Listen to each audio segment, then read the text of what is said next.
Assalamualaikum warahmatullahi wabarakatuh. Alhamdulillahirabbil alamin wassalatu wassalamu ala asyrofil anbiya'i wal mursalin wa ala alihi washabbihi ajma'in wa ba'du.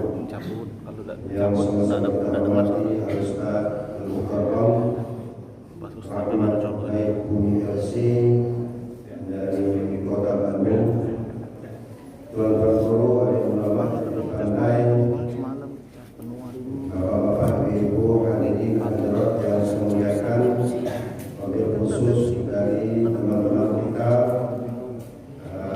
pejuang subuh yang dipimpin oleh Ustaz Bambang.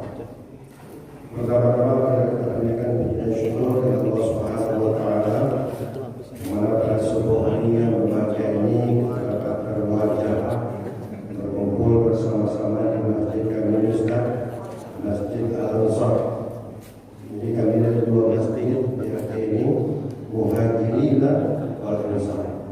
Jadi di sana ada Masjid Muhajirin di pinggir sungai, ini Al-Azhar. Insyaallah. Jadi mudah-mudahan nanti kita ini masuk dalam golongan sahabat Nabi Muhajirin wal Ansar. Amin ya rabbal alamin. Alhamdulillah pada subuh kali ini kita diberi rahmat dari Allah Subhanahu wa taala. Kita kedatangan da'i Allah, pendakwa dari Kota Bandung, Ustaz Rahmat Baik Bumi, yang beliau ini alhamdulillah keliling di Kota Jambi maupun di kabupaten kota yang ada di Jambi ini lebih kurang 16 titik. 18 titik. Jambi 14, Kabupaten. Besok pagi hari ini insyaallah pada Isya malam nanti di Merangin, dan malam besok di Kabupaten Sarawak, dan pagi Jumat insyaallah Terbang. Ya.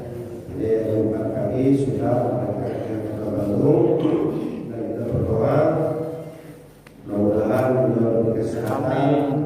Allah SWT menyampaikan bahwa syiar Islam yang diharapkan bagi kita semua.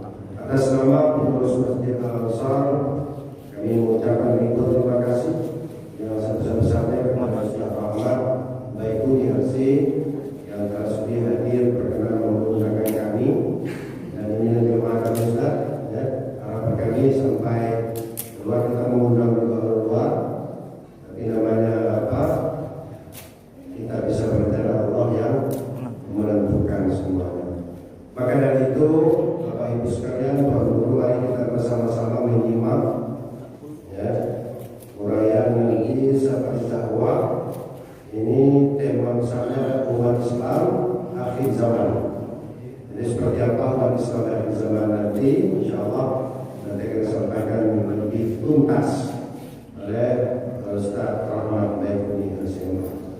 Dan terakhir, apabila sambutan dari kami kurang berkenan di hati Bapak Ibu sekalian, kami mohon maaf yang sebesar-besarnya.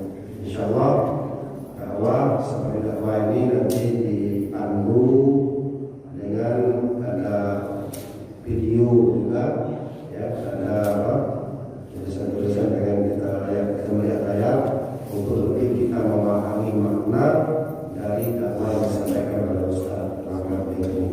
Mereka itu yang bisa saya sampaikan, dan mudah-mudahan majlis yang kita lakukan pada subuh hari ini menjadi majlis yang penuh rahmat, ya, dan diridhoi oleh Allah Subhanahu wa taala. Amin ya rabbal alamin. Itu kurang saya mohon maaf. Allahumma waffiqna wa bihi. Assalamualaikum warahmatullahi wabarakatuh.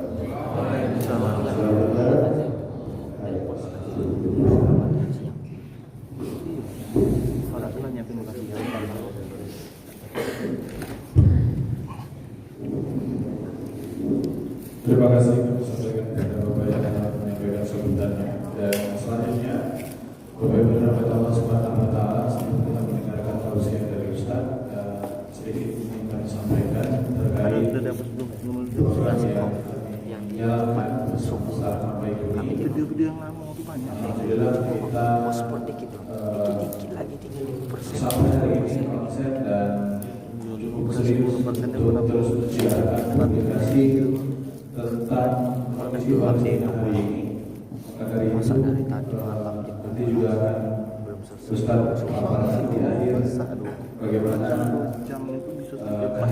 kita sebagai Islam bersama-sama ikut memperhatikan atau mengambil andil dalam hal mempertahankan Masjidil Aqsa walaupun kita tidak berada langsung di tanah Palestina. Maka dari itu hubungan kita, doa kita, pemberian hadiah-hadiah kita kepada saudara-saudara di sana adalah menjadi sangat penting karena ini menjadi motivasi tersendiri untuk mereka sehingga mereka betah dan terus mau bertahan di tanah mereka cintai, di tanah yang berkahan dan di tanah kelahiran mereka, termasuk tanah warisan dari Nabi dan Rasul kita, yakni Baitul Maqdis ataupun yang di dalamnya ada Masjidil Aqsa. Bapak Ibu dan Allah Subhanahu wa taala, nanti ada tim kita yang akan berkeliling memfasilitasi jamaah sekalian bersama panitia yang ingin ikut berjuang berkontribusi dengan sedekah tunainya, persilakan. Namun yang tidak membawa uang tunai juga jangan berkecil hati. Nanti di akhir kita akan berikan kesempatan ataupun kemudahan kepada jemaah yang ingin sama-sama berjuang dengan koneksi hukuman. Kita berikan dalam bentuk kartu yang berisikan nomor rekening kita, insyaallah.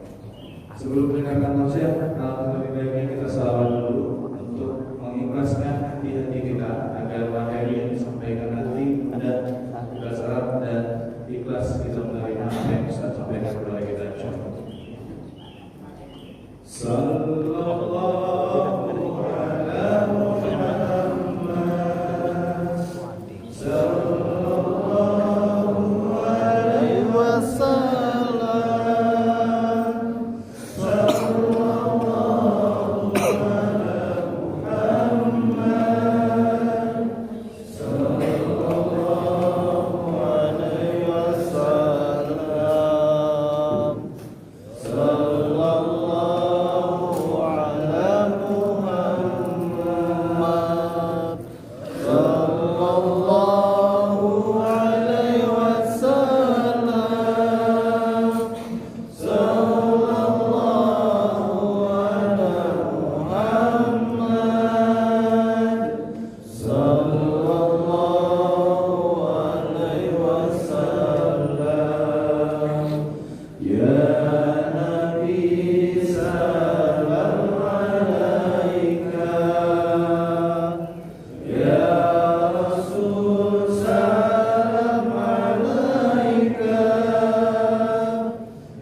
Baik, langsung saja kasih kita dengarkan tausiah yang akan disampaikan oleh Ustaz kita saat ini kepadanya, mempersilakan dengan segala hormat.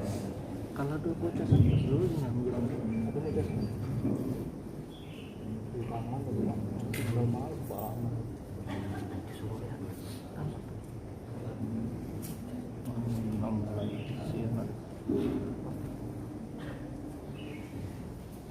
Bulunya sama tapi jangan lupa cari di situ lah jangan lupa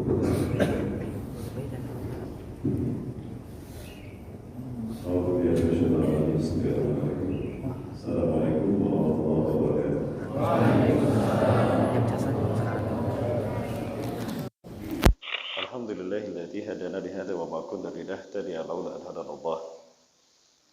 درجات صدر ربنا بالحق ونور أن تلكم الجنة أورثتموها بما كنتم تعملون. أشهد أن لا إله إلا الله وحده لا شريك له وأشهد أن محمدا عبده ورسوله الذي لا نبي بعده. اللهم صل وسلم على حبيبنا ونبينا محمد بن عبد الله وعلى آله وصحبه ومن والاه. قال الله تعالى في كتابه الكريم بقوله يا خير المهتدون أعوذ بالله السميع العليم من الشيطان الرجيم من همزه ونفخه ونفسه. يا أيها الذين آمنوا اتقوا الله حق تقاته ولا تموتن إلا وأنتم مسلمون. أو كما قال تعالى في آية أخرى وتزودوا فإن خير الزاد التقوى واتقون يا أولي الألباب. وقال رسول الله صلى الله عليه وسلم وهو صادق الوعد الأمين سددوا وبادروا وقربوا فإنه لا يدخل الجنة أحدكم عمله. قيل ولا أنت يا رسول الله ولا أنا ولكن الله يتغمدني برحمته. صدق الله العظيم وصدق رسول الكريم ونحن على ذلك من الشاهدين. Puji dan syukur kita aturkan kehadirat Allah SWT. Malam hari ini dengan takdir Allah semata kita bisa hadir dalam kajian salat subuh jamaah di Masjid Al-Ansar yang kita cintai ini, dan ini menjadi kajian terakhir saja di kota Jambi, setelah dari sini jam 8 ini kita bertolak ke Merangin ya, ke Merangin Abdullah. Ya, katanya perjalanannya cukup lama. Insyaallah. Sebetulnya saya masih betah di kota Jambi. Luar biasa sambutannya. Sejak awal sampai akhir ini dahsyat. Bagaimana animo masyarakat Jambi terhadap isu-isu kebangkitan Islam di akhir zaman ini. Mudah-mudahan ini menjadi satu isyarat Allah mengkaruniakan kepada kita ridho dan rahmatnya.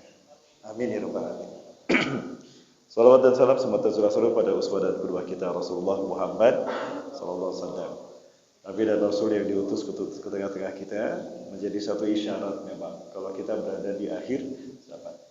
Yang saya hormati dan saya berkatkan Allah Bapak Haji Ketua DKM Masjid Al-Ansar. Alhamdulillah yang muhajirin itu saya Pak. Yang Ansar Bapak. Alhamdulillah sudah memberikan sambutan tadi kepada kami. Mudah-mudahan sehat selalu bersama jajaran Takmir Masjid Al-Ansar dan juga jajaran masjid yang lain yang ada di sekitar Masjid Al-Ansar. Para nini mama, datuk, para asatidah yang dirahmati Allah. Juga hadirin kaum muslimin rahmatullah. Tadi saya sudah disampaikan, saya dengan teman-teman dari sahabat Latahzah Peduli adalah satu NGO non-government organization yang saat ini memang sejak awal kami konsen ke Palestinaan. Kenapa demikian? Karena Rasulullah SAW menyatakan bahwa Palestina ini akan menjadi bumi hijrah umat akhir zaman. Umat yang terbaik imannya di muka bumi adalah mereka yang nanti berjuang di bumi hijrahnya Nabi Ibrahim. Rasulullah SAW menegaskan demikian. Inna min khiyari ahlil ardi yawma idin alladina yuhajiruna ila biladi hijrati Ibrahim. Sesungguhnya sebaik-baik manusia di akhir zaman imannya adalah mereka yang berjuang di bumi hijrahnya Nabi Ibrahim. Bumi hijrah Nabi Ibrahim adalah Palestina, Bapak sekalian.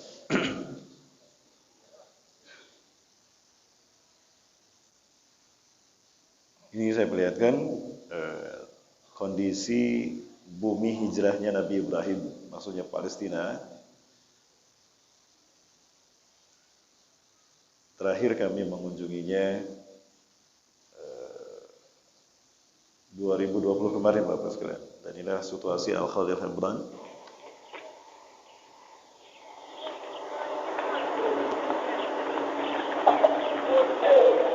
Ini adalah Al-Khalil Hebron di mana Nabi Ibrahim pergi meninggalkan Ur, Irak.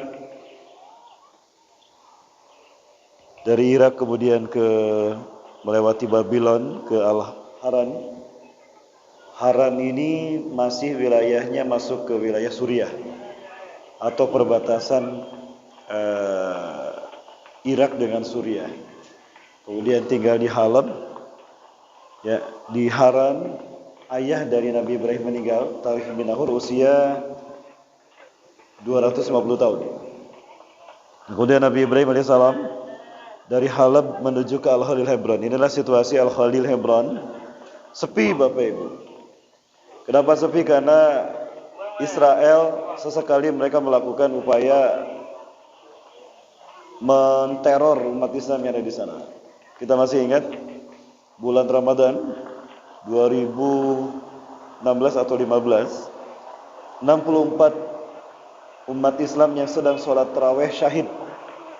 Mereka diberondong senjata ketika sholat taraweh mereka laksanakan di Masjid Al-Khalil Hebron. Ini masjid di mana umat Islam sholat taraweh.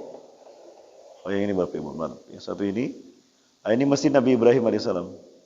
Masjid inilah umat Islam Palestina, mereka syahid 64 orang ya, ketika sholat tarawih diberondong oleh Yahudi. Kemudian rumah mereka dihancurkan. Maka teror-teror seperti ini seringkali hadir kepada mereka sehingga mereka sepi, tidak jarang-jarang kelihatan masuk Bapak Ibu. Sehingga kalau kami datang ke sana, hanya sedikit sekali umat Islam yang beraktivitas, itu pun hanya pulang pergi. Tidak ada yang jalan kaki di pinggir jalan-jalan, sekali kami menemukan seperti itu. Ya, dan mereka hari ini dibikin miskin, betul-betul dibikin miskin, karena ketika mereka bekerja keluar Khalil Hebron itu 5 hari paling cepat. Nah, pulang rumah mereka sudah dikuasai Israel. Maka mereka bertahan, makan tidak makan, mereka tetap berada di sana Bapak Ibu. Baik Bapak Ibu dan Matius Subhanahu wa taala, ini azam kita bersama apapun mitra kami yang di seluruh Indonesia, dan kali ini di Provinsi Jambi kami bermitra dengan sahabat Pejuang Subuh ya, sebagaimana sebelumnya di Tembilahan kami juga dengan Pejuang Subuh. Insyaallah betapapun ini adalah perkara yang besar dan kami mungkin hanya sesuatu yang kecil dibandingkan dengan NGO yang lain, tapi kami berazam ada jawaban yang bisa kami sampaikan kepada Allah ketika Allah dan Rasul mempertanyakan apa yang sudah kalian lakukan untuk membantu negeri-negeri para nabi dan rasul. Maka itu kami ucapkan terima kasih kepada Pejuang Subuh yang mendampingi kami selama ini. Insyaallah ini bukan kesempatan yang pertama dan terakhir, bukan, tetapi dan pertama dan selanjutnya insyaallah. Kami berharap semua NGO kepemudaan umat Islam Indonesia ini ada di garda terdepan ketika kebangkitan Islam ini terjadi.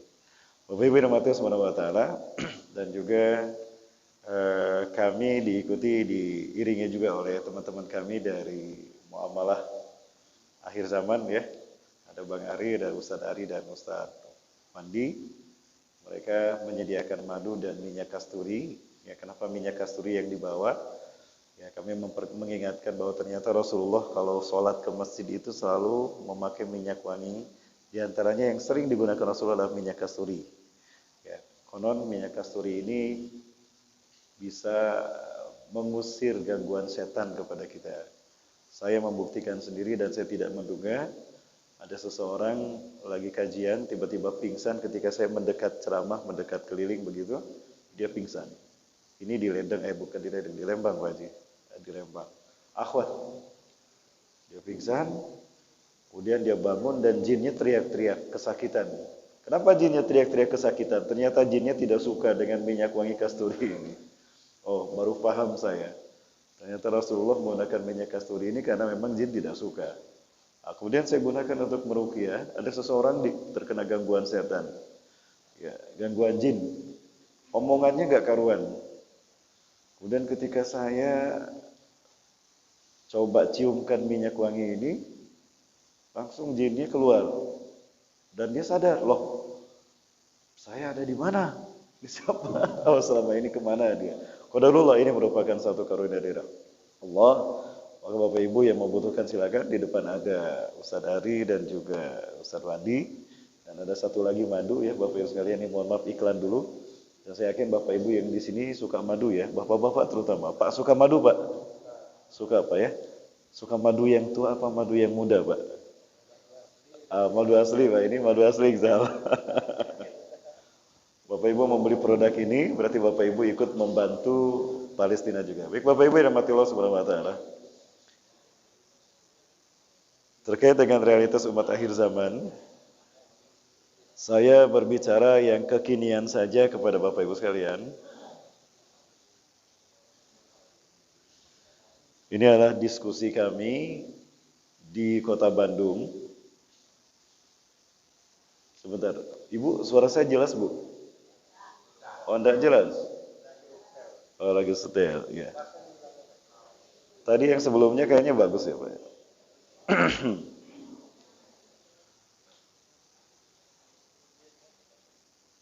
Bapak Ibu yang dirahmati Allah Subhanahu wa taala, gimana Bu? Yang ini jelas? Jelas Bu yang ini Bu? Belum jelas? Ya. Yang ini jelas Bu? Baik.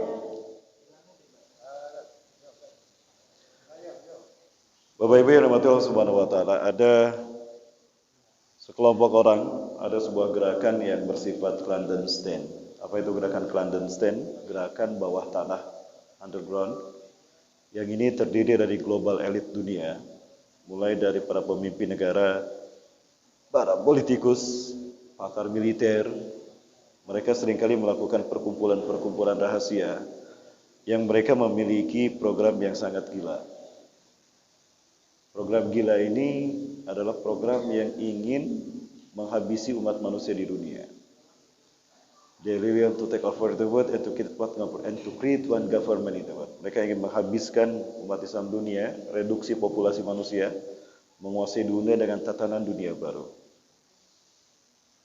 Di antara program untuk mengurangi populasi manusia, itu mereka tujukan bahwa dunia ini sudah tua. Tidak mungkin dunia harus memikul 7 miliar umat manusia. Maka mereka mencoba melakukan upaya mengurangi jumlah penduduk dunia. Mengatur dunia ini bukan urusan manusia, tapi urusan Allah. Namun ada sekelompok orang yang mereka mencoba membuat satu gerakan, satu upaya untuk membuat dunia ada dalam kontrol mereka. Ini ada Nick McCord, ya. Neil McCoy Wood, dia berani mengungkapkan ada pertemuan-pertemuan yang dilakukan dan dihadiri oleh para petinggi dunia. Pertemuan ini bernama World Economic Forum, yang terdiri dari para petinggi-petinggi dan pakar-pakar di dunia. Yang Bapak Ibu saksikan di depan adalah mereka para desain, para sutradara dari upaya menguasai dunia. Mereka ingin meriset peradaban kita sebagaimana keinginan mereka. Ya. Ini sang arsitek, Profesor Klaus Schwab, berasal dari Swiss, ya, bersama Bill Gates, yang mencoba untuk menata peradaban akhir zaman ini sebagaimana settingan mereka. Dan ini kita tahu siapa? George Soros, orang terkaya dunia yang pernah ikut andil dalam resesi ekonomi di dunia ini tahun belakangan tahun 97 ya Bapak Ibu sekalian. 98. Dan ini Pangeran Charles sebagai petinggi di Inggris, Direktur IMF, Bapak Ibu termasuk Sekjen PBB, ya Antonio Guterres, kemudian CEO dari Mastercard, CEO dari Presiden Microsoft, dan juga British Petroleum. Apa yang mereka ingin lakukan? Mereka ingin menguasai dunia. Maka beberapa bencana yang ada di dunia itu ada yang human made, Bapak Ibu. Ada yang buatan manusia. Percaya atau tidak Bapak sekalian, gempa bumi, tsunami itu bisa mereka ciptakan. Masya Allah, beginilah manusia yang ingin mencoba mengatur manusia. Ada sebuah alat yang dulu digunakan Amerika untuk membuat Iron Dome, sehingga pada Perang Dunia Kedua, rudal Rusia, Jerman tidak jatuh ke Amerika. Maka dibikin Iron Dome. Hari ini alat ini direkayasa sedemikian rupa sehingga memiliki banyak fungsi. Weather control, mengontrol cuaca, menciptakan gempa bumi dan menciptakan tsunami. 2004 tsunami Aceh, kami curiga. Kecurigaan kami itu human made. Kok bisa human made? banyak data yang kami dapatkan di sana. Sebelum terjadi gempa, seorang saksi hidup di Melaboh itu dia menyaksikan ada ledakan dahsyat di tengah laut, kemudian membentuk cendawan. Nah, seperti itu adalah ciri dari bom nuklir yang mengandung high explosive CNT, TNT, kemudian juga plutonium, masalah, atau uranium. Dahsyat luar biasa. Bapak Ibu rahmati Allah subhanahu wa ta'ala, semua ini merupakan bagian dari mereka yang ingin menguasai dunia. Ya. Resesi dan bencana inilah yang pada akhirnya akan mereduksi jumlah populasi umat manusia di dunia, lalu kemudian mereka gantikan dengan orang-orang yang terpilih, Bapak Ibu. Dan nampaknya agak berat saya untuk membahas masalah ini karena memang berkaitan dengan kebijakan di beberapa negara. Di antara mereka mencoba menanam chip pada tubuh manusia. Yang chip ini bisa diinjeksi ke dalam tubuh kita. Ketika chip ini berada pada tubuh kita, maka kita dikendalikan oleh mereka. Ada sebuah perusahaan besar, mereka sudah menanamkan chip di karyawannya, sehingga ketika karyawan datang cukup begini saja. Maka semua data karyawan tadi ada di komputer mereka. Kontrol populasi. Hari ini kita sedang dihadapkan pada hal semacam itu, maka nyaris tidak ada yang tidak mereka ketahui dari apa yang kita lakukan. Dimanapun kita berada, mereka bisa tahu apa yang kita lakukan. Sampai ada satu pertemuan saya dengan seorang tokoh di Jawa Barat. Ustadz, saya dibawa oleh seorang petinggi militer di negara kita ini. Dia mengajak saya untuk berangkat ke satu tempat. Kami olahraga naik gunung. Sampai di puncak gunung, dia mengeluarkan alat. Alat ini yang kami bisa gunakan untuk mengetahui apapun yang dilakukan di dunia. Ini tombol untuk luar negeri, ini tombol untuk dalam negeri. Ustadz mau tahu kegiatan yang mau di mana? Di Amerika. Nih, saya celikan ke channel ini ke Gedung Putih. Dengarkan. Subhanallah. Kemudian diskusi kami dengan beberapa pakar IT, mereka memberikan satu situs pada saat itu. Dengan alat ini kita tahu apa yang dilakukan oleh orang-orang di dunia. Ya, diklik alamat rumah saya masukkan, klik daerah di mana rumah saya berada, itu bisa dilihat atapnya rumah kita tuh bisa tahu. Berapa orang yang ada di sana, mereka bisa tahu.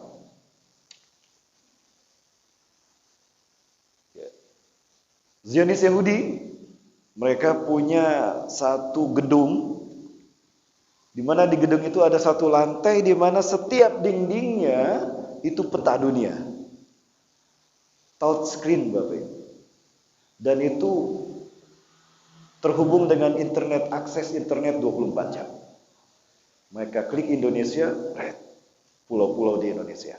Mereka sentuh Pulau Jawa, klik Jawa Barat, Jawa Tengah, Jawa Timur. Mereka klik Pulau Jawa Barat, Kota Bandung, semua data lengkap. Nyaris tidak ada yang mereka tidak tahu dari kita.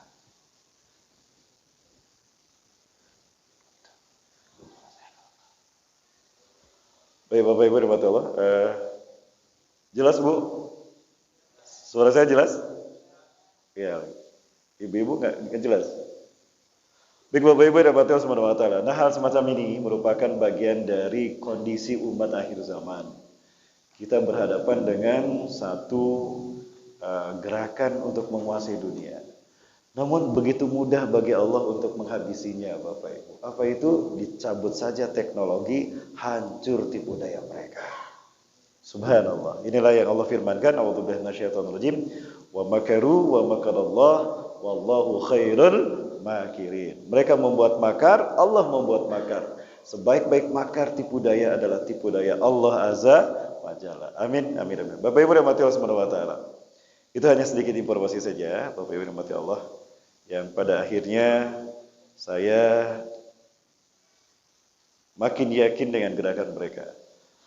Yang Bapak Ibu saksikan, ini yang kami temui di Palestina, tanda petik Israel. Di Israel hari ini ada dua klan yang terbesar, ada Askenazim dan ada Sephardim. Sephardim adalah orang Israel yang mereka anti-Zionis. Mereka bersahabat dengan umat Islam Palestina. Bahkan ketika ada umat Islam Palestina yang dibantai Yahudi, mereka menolong.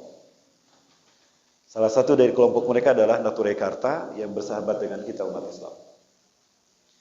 Nah, ini adalah salah satu tokoh dari Nature Karta, Yahudi Sephardim yang membongkar kejahatan Yahudi dunia. Boleh saya putarkan Bapak Ibu? Kita lihat apa sebetulnya yang ingin mereka ciptakan ketika mereka ingin meriset peradaban kita.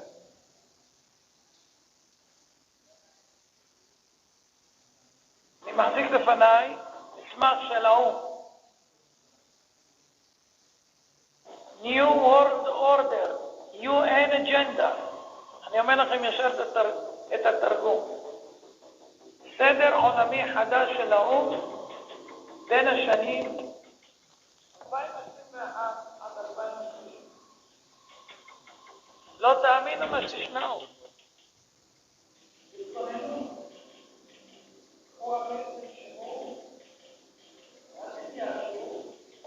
יש אלוהים למעלה. Bagus yang ini, bagus yang ini. דבר ראשון, בין השנים האלה תהיה ממשלה עולמית אחת, מטבע עולמי חסר מזומנים, בנק מרכזי עולמי, צבא עולמי אחד, סוף הריבונות הלאומית, סוף כל הריבונות הלאומית, סוף כל הרכוש בבעלות פרטית, סוף התא המשפחתי, סילוק אוכלוסין, שליטה בגידול האוכלוסייה וצפיפות האוכלוסייה, חובה מרובה בחיסונים, הכנסה בסיסית אוניברסלית, הכוונה משכורת סנע, השתלת מיקרוצ'יפ לרכישה, נסיעות, מעקב ובקרה, יישום מערכת אשראי חברתית עולמית, כמו שיש בסין. טריליוני מועמדים המחוברים למערכת הניטור G5. הממשלה תגדל את הילדים. בתי ספר ואוניברסיטאות בבעלות ממשלתית. סוף התחבורה הפרטית, בעלות על המכוניות. כל העסקים יהיו בבעלות הממשלה, התאגיד. הגבלה על מה שלא חיוני בטיסות. בני אדם ירוכזו באזורי התיישבות אנושית, ערים. סוף ההשקיה. סיום המשק הפרטי, החי והמרעה. סוף הבתים המשפחתיים. שימוש מוגבל בקרקע המשרתת צרכים אנושיים. איסור של תרופות טבעיות שאינן סינתטיות ורפואה נוטורופטית. וסוף דלק מאובנים. עד כאן המסמך. מי שמבין, אנחנו נתגעגע לפרעה. Bapak Ibu rahmati Allah. Yang sebetulnya data-data seperti ini sudah kami jelaskan di Bandung, Jawa Barat. Kami di Kota Bandung ada kajian-kajian khusus para mahasiswa, para cendekiawan. Dalam arti bahwa kita harus tahu apa yang dilakukan musuh-musuh Allah. Karena Allah sudah menegaskan kepada kita, mereka tidak akan pernah berhenti memerangi kita sampai kita murtad dari agama Allah. Wala yazaluna yuqatilunakum hatta yaruddukum an dinikum in istata'u. Sayang sekali Bapak Ibu sekalian hamba Allah. Kami tidak bisa berbuat banyak. Karena kami tidak punya kekuasaan. Kami hanya rakyat sipil. Bapak Ibu. Namun ini merupakan bagian dari perjuangan umat akhir zaman yang luar biasa kata Rasulullah. Ya, bahkan reputasinya bisa mengalahkan reputasi jihad-jihad sebelumnya. Maka tidak salah kalau perjuangan di akhir zaman ini banyak diinginkan oleh para nabi dan rasul. Semua nabi dan rasul meminta kepada Allah, ya Allah, hidupkan kami di akhir zaman. Tangguhkan ajal kami sampai mereka dihidupkan. Umat Rasulullah SAW. Kenapa? Saking mulianya jihad di akhir zaman ini. Reputasi yang kita pertaruhkan dalam pertarungan akhir zaman ini antara hak dan batil bukan nama baik para nabi semata. Bukan hanya nama baik Rasulullah SAW, tapi yang kita pertaruhkan nama baik Allah Azza wa Jalla. Kenapa demikian? Yang kita hadapi langsung sang kampion kesesatan, iblis dan dajjal, Bapak Ibu. Terbayang tidak? Maka betapa dahsyat Allah berikan pahala kepada mereka yang berjuang di akhir zaman. Jangankan mengangkat senjata, berjuang hingga berdarah-darah. Menghidupkan sunnah saja di zaman penuh fitnah ini 100 kali pahala mati syahid. Rasulullah mengatakan demikian.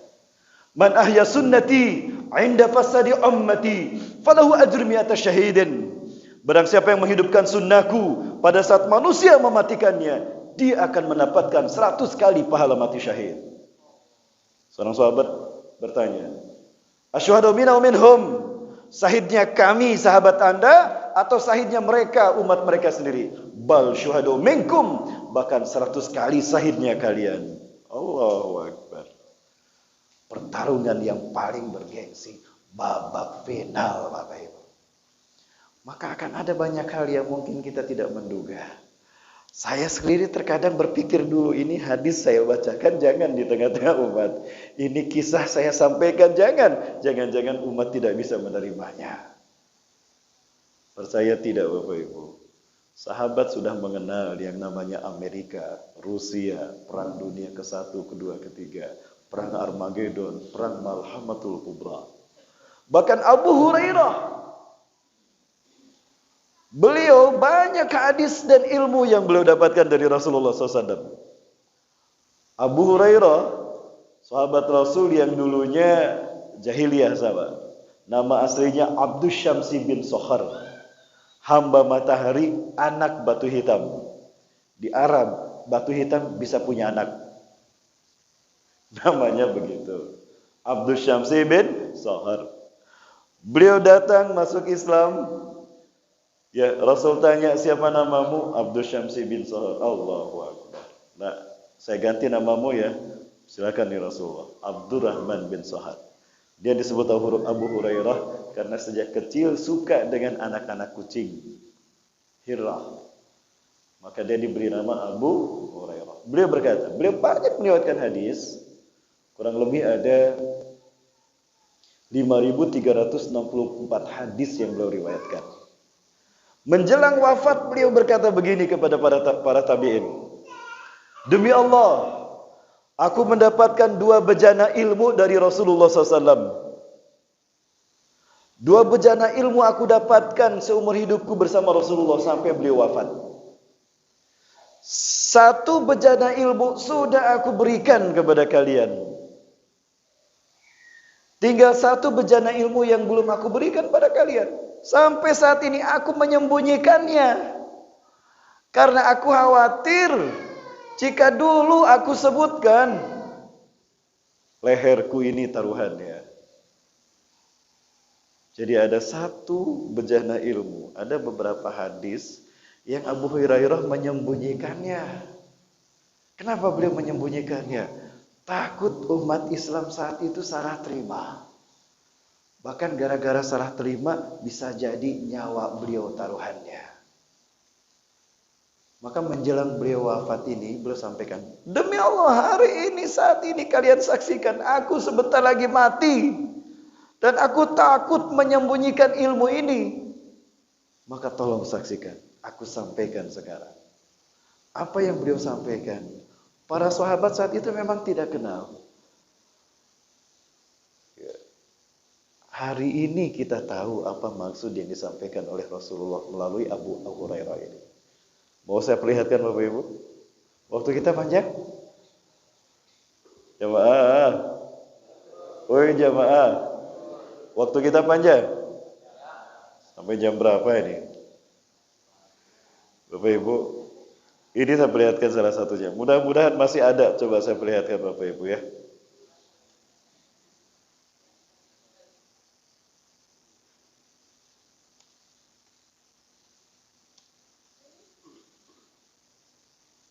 Saya takut sebentar Bapak Ibu sekalian.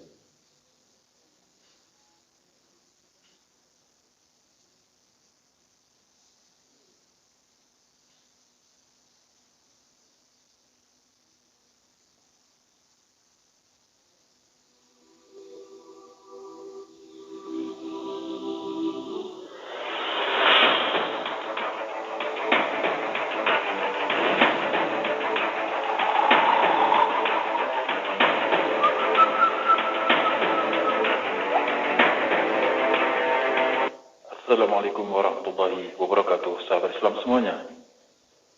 Ada sebuah manuskrip atau naskah kuno dari abad kedua Hijriah yang ternyata telah mencatat beberapa hadis rahasia akhir zaman yang bersumber dari Abu Hurairah radhiyallahu anhu.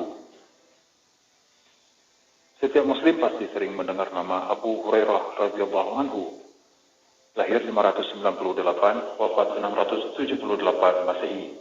Beliau merupakan seorang sahabat terdekat Rasulullah Sallallahu Alaihi Wasallam. Nama aslinya adalah Abdurrahman ibn Syakhri al-Asdi.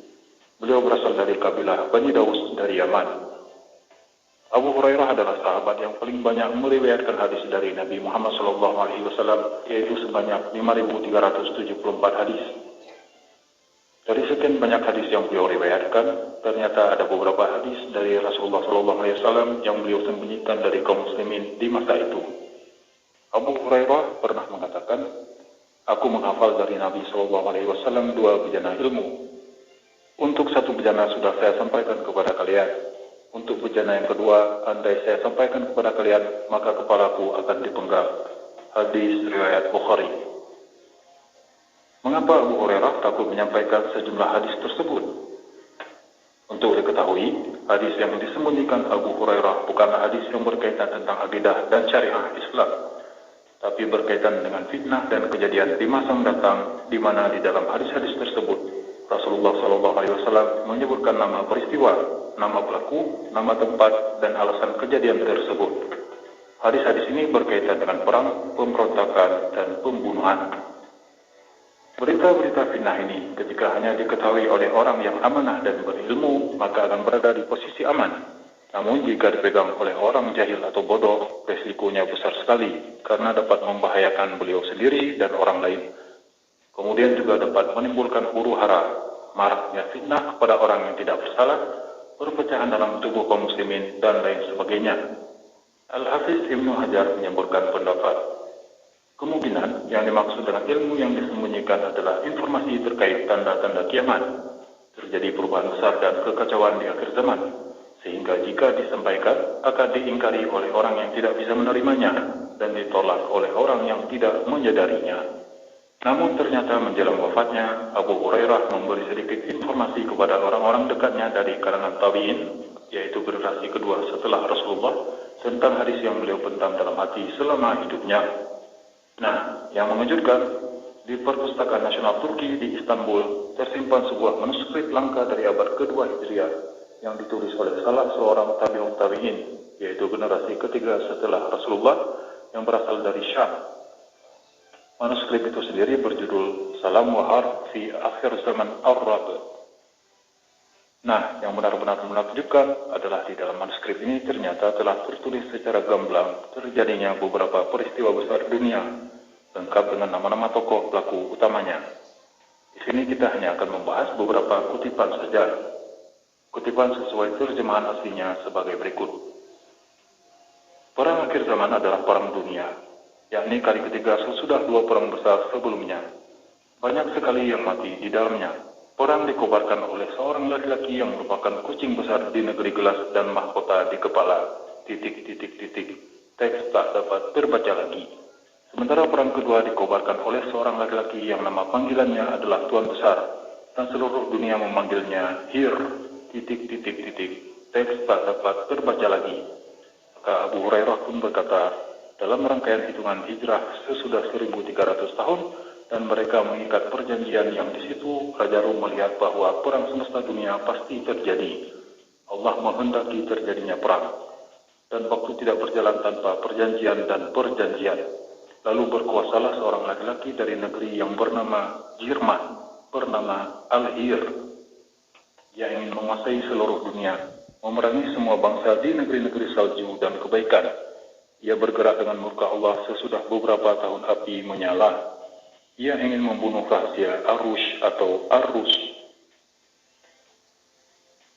Dalam perang itu keluar seorang ratu dunia, pelaku makar dan pelacur.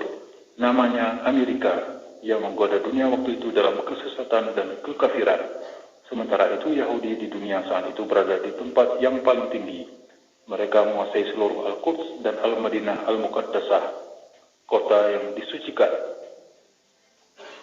Di tanah Isra dan Mi'raj terjadi perang dunia yang di situ Al-Mahdi memberi peringatan kepada orang-orang kafir bila mereka tidak mau keluar. Maka orang-orang kafir dunia berkumpul untuk memerangi Al-Mahdi dalam pasukan sangat besar yang belum pernah dilihat sebelumnya. Dalam kelompok kekuatan Yahudi, Al-Khazar dan Bani Israel masih terdapat pasukan lain yang tidak diketahui jumlahnya. Al-Mahdi melihat bahwa siksa Allah sangat mengerikan dan bahwa janji Allah benar-benar telah datang dan tidak dapat diakhirkan lagi. Kemudian Allah melempari mereka dengan lemparan yang dahsyat. Bumi, lautan, dan langit terbakar untuk mereka, dan langit menurunkan hujan yang sangat buruk. Seluruh penduduk bumi mengutuk orang kafir dunia, dan Allah mengizinkan lenyapnya seluruh orang kafir di perang Dajjal. Dan perangnya terjadi di negeri Syam dan kejahatan... Teks terhapus. Sejumlah riwayat dari Abu Hurairah tersebut merupakan peristiwa yang terjadi di abad ke-20 dan seterusnya. Bayangkan saja, riwayat ini banyak mengandung kata-kata asing bagi orang Arab masa itu, seperti Al-Hir dan Jerman, Hitler dan Jerman, kemudian Al-Rush, Rusia, Amerika Serikat, dan Al-Khazar. Seandainya isi manuskrip tersebut adalah 100% benar berasal dari perkataan Abu Hurairah, maka wajar beliau tidak sembarangan mengatakannya kepada siapapun pada zaman itu, karena dampaknya akan terjadi saling curiga, tuduh-menuduh, dan kekacauan di tubuh kaum muslimin sendiri. Namun beda halnya jika diungkapkan pada akhir abad ke-20 atau abad ke-21 seperti saat ini, di mana kita langsung dapat menunjukkan yang mana saja pihak-pihak yang dimaksudkan dalam manuskrip tersebut. Allahu a'lam bishawab. Gimana Bapak Ibu? Nah, ini satu bejana ilmu yang disembunyikan Abu Hurairah. Beliau membongkarnya ketika beliau akan wafat, Bapak Ibu. Nah, situasi ini yang diberitakan Rasulullah tentang kondisi kita di akhir zaman. Pertanyaannya, posisi kita sekarang di mana kalau begitu, Ustaz? Baik Bapak Ibu, saya minta izin pada Bapak Ibu sekalian untuk menyampaikan sebuah hadis ini. Seorang jamaah bertanya pada saya, Ustaz, kami pernah mendengar ceramah seorang Ustaz. Ustaz ini bercerita, katanya usia umat akhir zaman, umat Rasulullah ini hanya 1500 tahun. Apa betul Ustaz? Ya, saya tersenyum hanya menjawabnya. Saya pernah membaca sebuah kitab dari Mesir, Dr. Muhammad Amin Jamaluddin. Beliau membuat khusus sebuah buku yang berjudul Umur Umat Islam. Ternyata angka 1500 itu diambil dari hadis ini, pemahaman terhadap hadis ini. Ini hadisnya saya cantumkan pada Bapak sekalian dari Sahih Bukhari, bab umrul ummah, bab umur umat Islam, dari sahabat Abu Hurairah radhiyallahu anhu. Rasulullah bersabda, "Inna baqa'akum minal umami kama salit Tauratil lati anzalaha ila ahliha. Faya'muruhumullahu ay ya'malu biha min tulu'il fajri ila ghurubis syams." Masa kalian menetap di muka bumi dibandingkan dengan umat-umat terdahulu adalah seperti Taurat yang Allah turunkan kepada ahli Taurat, orang Yahudi. Allah perintahkan mereka mengamalkannya dari subuh sampai maghrib. Allah perintahkan, amalkan hai orang Yahudi Taurat ini dari subuh sampai maghrib. Walamma tasafan nahar, patara sampai waktu zuhur, ajazu biha, habis tenaga mereka. Ya Allah, kami tidak bisa lagi melanjutkan tugas ini ya Allah. Silakan ya Allah, berikan saja kepada mereka yang lebih mampu dari kami. Kalau perlu, kasihkan pahala kami pada mereka. Maka kemudian tugas ini Allah berikan kepada orang Nasrani dalam bentuk Injil. Allah perintahkan mereka mengamalkannya dari duhur sampai asar. Mereka pun tidak selesai, hanya setengahnya. Ajazu bihadal amr. Maka kemudian tugas ini diberikan pada umat Islam. Dari asar sampai maghrib itu hanya waktu yang tersisa untuk umat Islam akhir zaman ini. Tapi mereka sempurna mengamalkannya. Maka kepada umat Islam Allah berikan 2 qiraat. Sementara orang Nasrani dan Yahudi hanya 1 qiraat. Protes mereka, ya Rabb, lima ajruna nisfu min ujrihim, ya Allah, kenapa ganjaran kami, pahala kami hanya setengah dari pahala mereka? Afala nahnu aksar umuran wa amalan? Bukankah kami banyak umur dan banyak amal? Apa jawaban Allah pada mereka? Azalamtukum? Apakah aku zalim pada kalian? Ahunaka adil minni? Apakah ada yang lebih adil daripada aku? Kata Allah. Bapak Ibu, hadis ini Rasulullah gambarkan kepada kita tentang jatah kita tinggal di dunia untuk beramal. Rasulullah bentuk dalam hadis ini karena Rasulullah paham umatnya di akhir zaman pinter matematika. Betul Bapak Ibu? Pinter matematika. Sampai ada matematika khusus versi KPU. Ada ya matematika khusus versi KPU ya. Nah itu, saking cerdasnya, saking pinternya. Bapak Ibu yang dirahmati Allah, hadis ini saya gambarkan dalam bentuk tabel seperti ini untuk memudahkan memahaminya. Allah turunkan Taurat pada orang Yahudi. Allah perintahkan mereka mengamalkan dari subuh sampai maghrib. Ternyata mereka hanya sampai zuhur. Berarti hanya setengah saja yang mereka lakukan dari beban tugas mengamalkan Taurat. Lalu diteruskan kepada orang Nasrani dalam bentuk Injil. Dan ternyata mereka pun hanya setengah saja. Harusnya mereka mengamalkannya dari zuhur sampai maghrib. Mereka hanya sampai asar Bapak Ibu. Tidak sempurna mereka mengamalkannya. Maka kemudian tugas ini Allah berikan kepada kita umat Islam. Allah kembalikan pada makomnya. Jumat Allah kembalikan kepada hari Jumat. Dan umat Islam sempurna mengamalkannya. Maka kepada umat Islam dikasih 2 qiraat. Yahudi dan Nasrani masing-masing 1 qiraat. Dari sini kita bisa paham. Kita 2 qiraat. Yahudi 1 qiraat. Nasrani 1 qiraat. Berarti jatah kita tinggal di dunia adalah jatah umur Yahudi ditambah umur Nasrani. Betul? Coba kemana ini? Kok hening sekali ini? Sepi sekali. Bisa diikuti Bapak Ibu? Bu, bisa diikuti Bu? Ibu masih betah di Jambi? Mau berapa tahun lagi Bu tinggal di Jambi Bu? Aku ingin hidup 1000 tahun lagi. Mungkin seperti itu ya, kayak Hari Lanla. Kemudian umur satu umat itu dihitung dari nabinya diutus, dari kitabnya diutus sampai turun kitab berikutnya atau nabi berikutnya. Umur Yahudi dihitung dari diutusnya Nabi Musa dengan turunnya Taurat sampai diutusnya Nabi Isa dengan turunnya Injil. Para ulama ahli sejarah sepakat, ittafaqa ulamal mu'arrikhin, bahwa umur Yahudi tidak lebih dari 900 tahun. Silakan baca beberapa kitab. Saya sudah baca beberapa kitabnya Bapak Ibu. Di antaranya Atlas Tarikhil Anbiya wal Mursalin karya Syekh Sami bin Abdullah Al-Baghluz dari Syam, Palestina. Umur Nasrani dari diutusnya Nabi Isa alaihissalam sampai kepada Nabi Isa diangkat ke langit. Hari ini Nabi Isa ada di langit. Beliau dalam keadaan tidur Bapak Ibu di sisi Allah. Masa Ustaz tidur di sisi Allah ribuan tahun? Ya, ribuan tahun hitungan kita di Jambi di sisi Allah. Ada ayat dalam Quran surat As-Sajdah, kana miqdaru yaumihi ka alfas sanatin mimma ta'udun. Satu hari di sisi Allah, di sisi kalian 1000 tahun. Di dunia sekarang tahun 2021, di sisi Allah baru 2 hari Bapak Ibu. Jadi Nabi Isa tidur di sisi Allah baru 2 hari. Maka nanti Nabi Isa turun lagi. Yakin Nabi Isa masih hidup? Jamaah, yakin Nabi Isa masih hidup? Yakin Nabi Isa akan turun lagi? Nah, kemarin sudah saya bahas ya, kapan dan di mana Nabi Isa turun. Ya, Nabi Isa turun nanti di Aleppo, sebuah masjid bermenara putih di Damaskus Timur, Aleppo, Halab.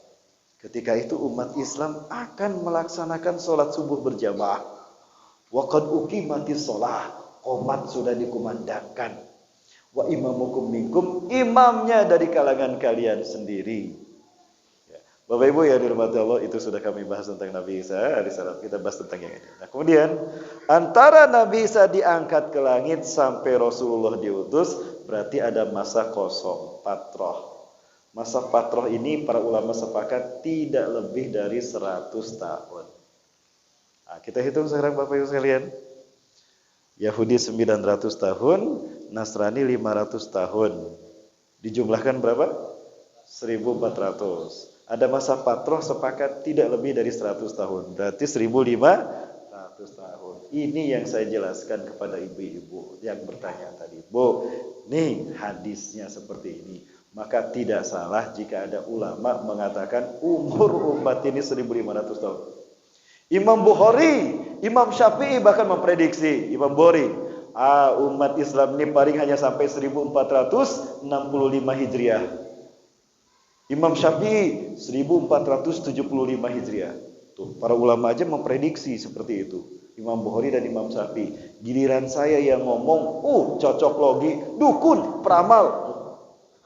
Masya Allah. Ini resiko. Ini katakan Bapak Ibu sekalian yang dikhawatirkan Abu Hurairah. Baik, 1500 tahun. Sekarang kita 1443 Hijriah. Kurangkan ke 1500 57. Tapi ini Hijriah ya, Hijriah. Berarti ada 13 tahun di Mekah sebelum hijrah. 57 kurang 13 44 tahun. Apakah jatah kita 44 tahun lagi? Wallahu a'lam bishawab. Hanya Allah yang tahu. Makanya Bang, buru-buru nikah Bang. Sebentar lagi Bang dunia ini. Bapak Ibu yang dirahmati Allah Subhanahu wa taala. Ini hadis dari Huzaifah Ibnul Yaman. Rasulullah menggambarkan fase demi fase dari sejak beliau sampai hari kita, sampai hari kiamat nanti. Rasul bersabda begini, takuna nubuwatu fikum masyaallahu an takuna, masyaallahu an takuna. Adalah masa kenabian ada di tengah-tengah kalian, keberadaannya atas izin Allah, an takuna, summa yarfa'u idza sya'arfa, kemudian Allah mengangkatnya jika Allah berkehendak untuk mengangkatnya. Summa takunu mulkan adan, summa takunu khilafatan ala minhaji nubuwah. Kemudian muncullah khilafah ala minhaji nubuwah. Keberadaannya atas izin Allah, kemudian Allah mengangkatnya idza sya'arfa, jika Allah berkehendak untuk mengangkatnya. Idza sya'arfa, summa takunu mulkan adan. Kemudian muncullah mulkan adan, kerajaan yang menggigit. Keberadaannya atas izin Allah dan Allah mengangkatnya jika Allah berkehendak mengangkatnya. Kemudian muncullah mulkan Jabariyah, keberadaannya atas izin Allah, kemudian Allah mengangkatnya jika Allah berkehendak untuk mengangkatnya. Mulkan Jabariyah. Nah ini. Udah diangkat mulkan Jabariyah, kemudian summa takunu khilafatan ala minhajin nubuwah. Kemudian kembalilah manusia kepada khilafah ala minhajin nubuwah, tsumma sakat, kemudian Rasulullah diam. Para sahabat memahami Rasulullah diam artinya selesai umat manusia di dunia, umat Islam. Hadis Rasulullah ini saya gambarkan, ini hadisnya, terjemahnya. Saya gambarkan seperti ini. Atau seperti ini, atau seperti ini. Ini Rasulullah diutus 23 tahun berakhir di 632 Masehi. Dilanjutkan oleh sahabat mulai dari Abu Bakar, Umar, Utsman, Ali, khilafatan ala minhaji nubuwah berarti 632 sampai 661 Masehi. Khilafah ala minhaji nubuwah. Khilafah artinya pengganti. Sistem kepemimpinan umat pengganti sebelumnya kenabian, karena mereka bukan nabi, tapi manhajnya, metodenya nubuah masih sama seperti Rasulullah memimpin umat. Artinya berdasarkan Quran dan Sunnah, maka kita wajib mengikutinya. Rasulullah SAW mengatakan, "Alaikum bisunnati wa sunnati khulafai rasyidin al-mahdiyyin." Wajib kalian mengikuti sunnahku dan sunnah khulafai rasyidin al-mahdiyyin. Berarti bukan hanya sunnah Rasul yang harus kita ikuti. Ada sunnah Abu Bakar, sunnah Umar, Utsman dan Ali bin Abi Thalib. Summa takunu mulkan adhan. Kemudian muncullah mulkan adhan. Mulkan artinya kerajaan. Nah, di sini terjadi perubahan sistem kepemimpinan umat dari khilafah menjadi mulkan. Monarki, kerajaan. Adhan turun-temurun. Artinya kekuasaan turun-temurun. Sementara dalam khilafah ini tidak. Abu Bakar bukan ayahnya Umar. Utsman bukan anak Umar. Ali bukan cucu Umar. Bukan anak Utsman, tidak. Tapi kalau di sini turun-temurun. Kekuasaan walaupun umat Islam yang memegangnya. Kekuasaan turun dari ayah kepada anak. Dari anak kepada cucu. Dari cucu kepada cicit. Dari cicit kepada buyut, dari buyut kepada bao, dari bao kepada udeg-udeg, dari udeg-udeg turun kepada janggawareng, dari janggawareng turun kepada kait siwur, dari kait siwur turun kepada pancakaki, dari pancakaki turun kepada Pancasila. Sekarang Pancasila kan turun-temurun Bapak Ibu sekalian. Tapi karena mereka masih berpegang kepada Quran dan Sunnah, Allah berkahi mereka. 1262 tahun umat Islam masih memimpin dunia. Maka tercatat dalam fakta sejarah 3 fase umat Islam memimpin dunia. 610 sampai 1924 dengan ditandai berakhirnya Turki Utsmani. Berarti berapa tahun umat Islam memimpin dunia Bapak Ibu? Hitung dari 610 ke 1924. 1315 tahun. Betul Bapak Ibu? Ada tidak 3 fase umat Islam memimpin dunia? Perang dunia terjadi di fase ini? Tidak. Ada genosida dilakukan umat Islam? Tidak Bapak Ibu. Hari ini kita berada di fase yang keempat. Kita berada di sini dan kita berada di ujung ini Bapak Ibu. Artinya apa? Sebentar lagi fase yang kelima ini akan terjadi. Kenapa saya berani mengatakan kita berada di fase ini? Karena ini Rasulullah membatasi hanya 100 tahun saja. Ya, betulkah hanya 100 tahun? Nah, kita lihat hadis ini Bapak Ibu sekalian. Ini hadis. Tadi malam kita bahas juga. Rasulullah mengatakan, An Abi Hurairah radhiyallahu an, dari Abu Hurairah semoga Allah meridhoinya, qala ia berkata, qala Rasulullah SAW bersabda, innallaha, sesungguhnya Allah yab'asu min hadhil ummah, akan mengutus dari umatku ini, ala ra'si, setiap kelipatan kulli mi'ati sana 100 tahun sekali, man, seseorang yujaddidu dinaha, yang akan memperbaiki agamanya. Hadis riwayat Imam Abu Dawud. Berdasarkan hadis ini, setelah Rasulullah SAW wafat, 100 tahun sekali umat Islam akan memimpin dunia. 100 tahun satu kali. Kalau kita lihat peta peradaban tadi, terakhir umat Islam memimpin dunia di masa Turki Utsmani. Betul? Sepakat Turki Utsmani ya? Sepakat. Turki berakhir tahun 1924. Tepatnya 3 Maret 1924. Andai saja ini kita ambil angka terakhir umat Islam memimpin dunia. Berarti berikutnya kapan Bapak Ibu? 2024. 2024. Berapa tahun lagi? Berapa? 3 tahun lagi. 1 periode lagi. Alhamdulillah, 1 periode lagi. Tidak dapat kita bayangkan. Peristiwa-peristiwa besar ada di hadapan kita, Bapak Ibu. Kenapa saya katakan demikian? Di sini Rasulullah SAW sabdakan, Dajjal sudah mati. Dajjal sudah mati. Iblis tidak bisa lagi menyesatkan manusia. Karena di sini Islam zahir seluruh dunia. Di sini umat Islam aman, damai, sentosa. Dunia ada pada perdamaian yang sangat dahsyat luar biasa. Saking amannya kata Rasulullah. Satara sibyan tata'ammal bil hayah. Engkau akan menyaksikan anak-anak kecil akan bermain-main dengan ular, anaconda. Rusa akan bermain dengan singa. Karena Allah mencabut sifat buas dari binatang-binatang buas di muka bumi. Damai sejahtera, umat Islam kaya raya. Saking kayanya, fayungshirun mal sihahan la yu'addadah. Pemimpin kalian akan membagi-bagikan harta tanpa menghitungnya. Jadi, yang hari ini hutangnya masih tinggi, masih gede, jangan khawatir. 3 tahun lagi lunas. Amin. Nah, kan? Ketahuan punya utang tuh, amin kan? Maksud saya, telah dekat fase ini. Berarti munculnya Dajjal sebelum ini kan? Betul Bapak Ibu? Sebelum ini tidak terbayang. Kalau betul analisa kita, Allahu Akbar. Peristiwa itu akan muncul di zaman kita. Bapak Ibu, kayaknya sudah lewat dari jam 6 ini. Mau saya lanjut? Boleh saya lanjut 20 menit lagi? Masih bisa bertahan? Baik, Bapak Ibu yang dirahmati Allah.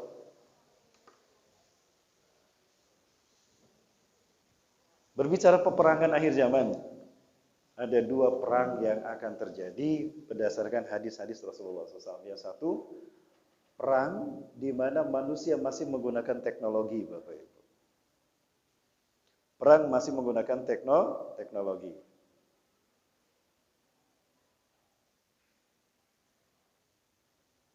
Teknologi masih digunakan oleh manusia, Bapak Ibu.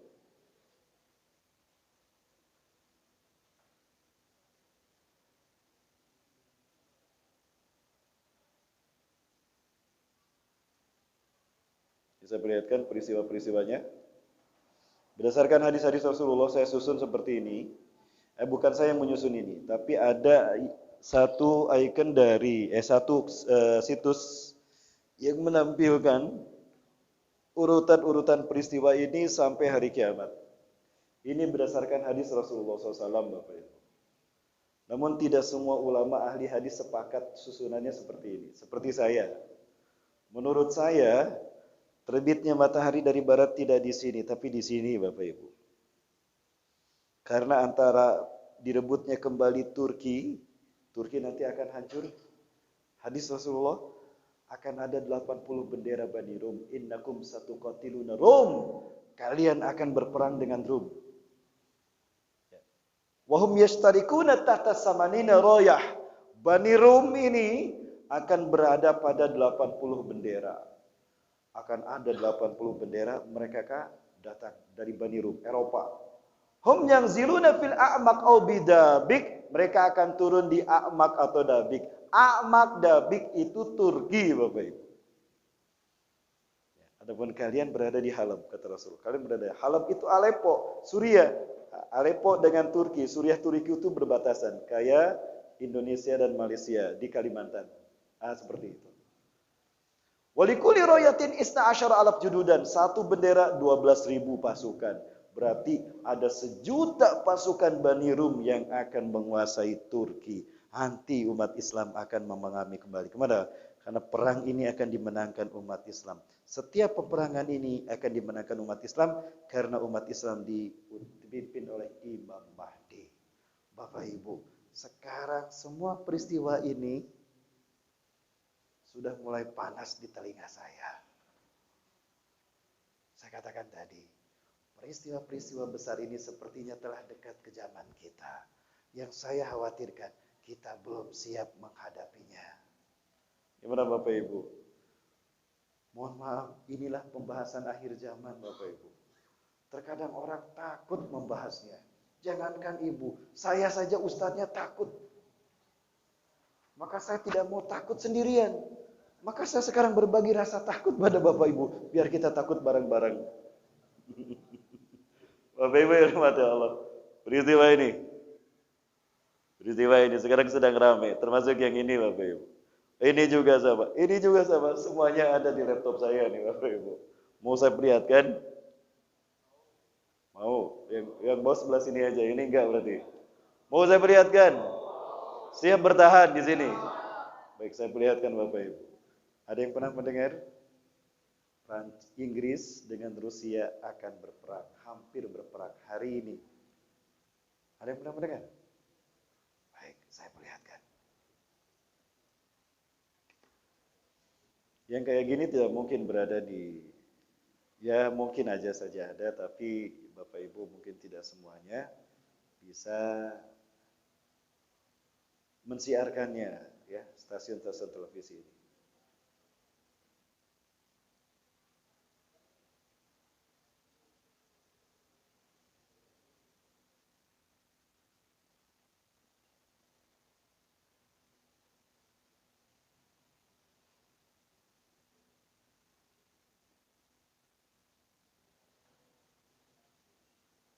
Bapak Ibu rahmati Allah, mudah-mudahan berita ini saya tidak bermaksud apapun, hanya untuk membantu Bapak Ibu saja melihat fakta dan kenyataan yang sesungguhnya, dan ini mudah-mudahan tidak terjadi. Ya, mudah-mudahan tidak terjadi Bapak Ibu. Dan nampaknya pun laptop sayanya error ini Bapak Ibu sekalian. Tidak bisa saya perlihatkan. Sebentar Bapak Ibu. Masya Allah.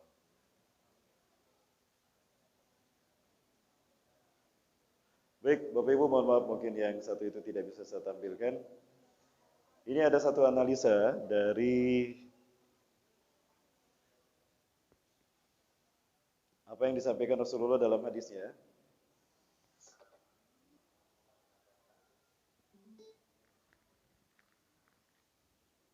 Ini Ustaz Deni Abdul Halim. Beliau Alhamdulillah, Allahumma sholli ala Muhammad wa ala ali Muhammad. Segala puji hanya untuk Allah Subhanahu wa taala yang telah mengizinkan kami untuk membuat video ini, dan tidak lupa mari kita mengucapkan salam dan hormat kepada Rasulullah Baginda Rasulullah sallallahu alaihi wasallam.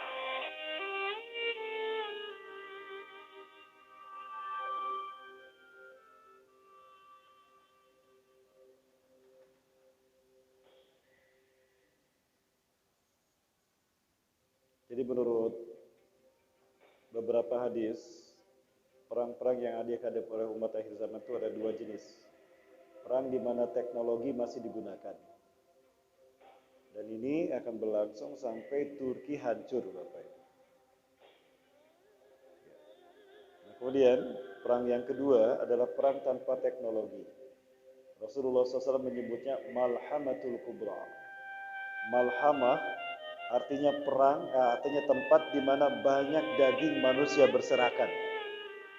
Daging manusia berserakan, artinya manusia berperang saat itu tidak menggunakan nuklir, sehingga daging manusia masih ada. Kalau nuklir, daging manusia habis tinggal tengkorak saja, Bapak Ibu. Kubro dalam jumlah besar, artinya bangkai manusia di mana-mana. Itu Rasulullah jelaskan tentang perang akhir zaman. Nah, Malhamah Kubro inilah perang di mana Dajjal ada di tengah-tengah manusia. Karena teknologi sudah tidak ada. Baik, berikut ini Bapak Ibu adalah data-data yang bisa memicu terjadinya perang dunia ketiga. Dimulai dari tragedi WTC sampai kepada direbutnya Al-Aqsa dari umat Islam Palestina.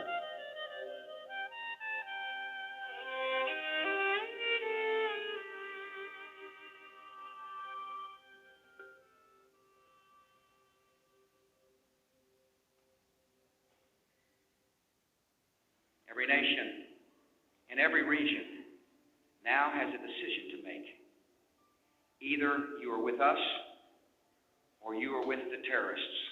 This is a memo that describes how we're going to take out 7 countries in 5 years, starting with Iraq and then Syria, Lebanon, Libya, Somalia, Sudan, and finishing off Iran.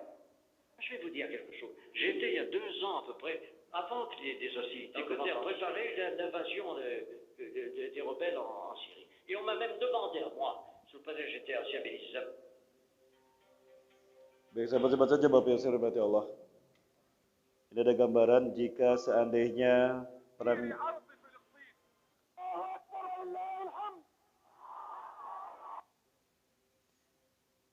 pernyataan Donald Trump yang mengatakan kalau Yerusalem adalah ibu kota Israel, ini sangat menyakitkan umat Islam. Dan ini memicu kemarahan pemimpin Islam dunia, termasuk Erdogan, Bapak Ibu. That it is time to officially recognize Jerusalem as the capital of Israel. Allahu Akbar, Allahul Hamd.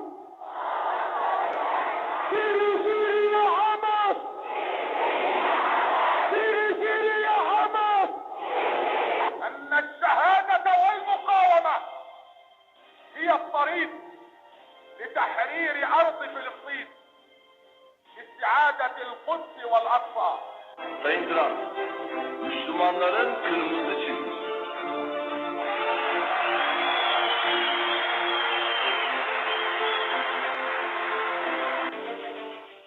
Negara-negara Islam mereka merasa khawatir dengan apa yang dilakukan Israel yang di-cover 100% oleh Amerika dalam mencaplok Al-Aqsa, Al-Quds dari tangan umat Islam.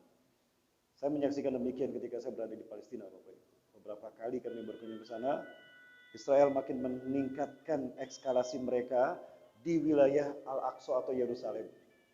Ini sangat mengkhawatirkan sekali. Beberapa tanah dari Al-Aqsa itu runtuh karena Israel membuat terowongan di bawahnya 300 terowongan.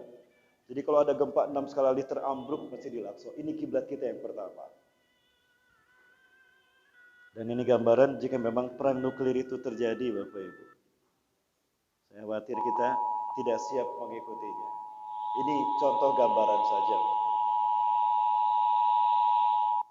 The following message is being transmitted at the request of the Office of Civil Defense. A massive nuclear attack is currently taking Louisiana, Buffalo, New York, Billings, Montana, Columbia, Missouri.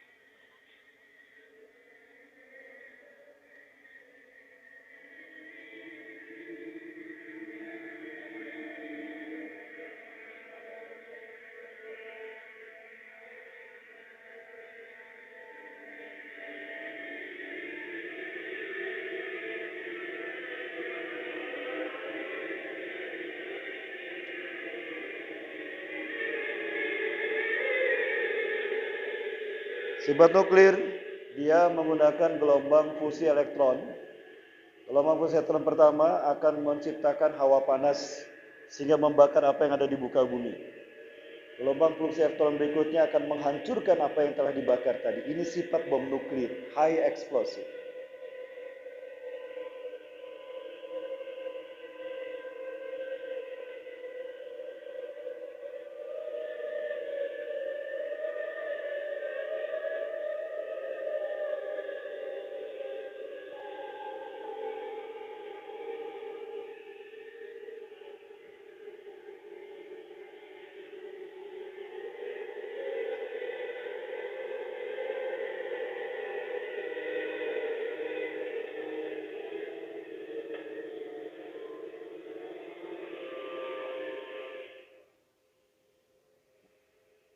Rupanya ini yang digambarkan Abu Hurairah dari bejana ilmu yang beliau sampaikan di akhir hayatnya. Khawatir para sahabat tidak bisa menerima. para tabi'in tidak bisa menerima ataupun ittabi'u tabi'in. Makanya beliau simpan sampai akhir hayatnya. Tapi menjelang wafat beliau takut menyembunyikan hadis Rasulullah ini. Maka beliau sampaikan, inilah gambaran umat akhir zaman. Bapak Ibu yang dirahmati Allah, betapapun dahsyat gambaran-gambaran ini, jangan lupa Allah tetap ada bersama kita. Betul? Maka dekatkanlah diri kepada Allah. Jangan pernah meninggalkan Allah. Karena bersama Allah kita akan aman. Bersama Allah akan damai sejahtera. Baik Bapak Ibu dan Bapak Subhanahu wa taala, itu gambaran-gambaran dari saya coba hadis-hadis Al-Quran dan hadis yang bercerita tentang kondisi di akhir zaman, saya gambarkan dengan fakta-fakta yang saya perlihatkan tadi pada Bapak Ibu sekalian. Agar jelas dari mana penjelasannya seperti yang saya sampaikan tadi Bapak Ibu. Bisa diikuti Bapak Ibu? Ada yang mau disampaikan sebelum saya bahas yang terakhir tentang Palestina Bapak Ibu?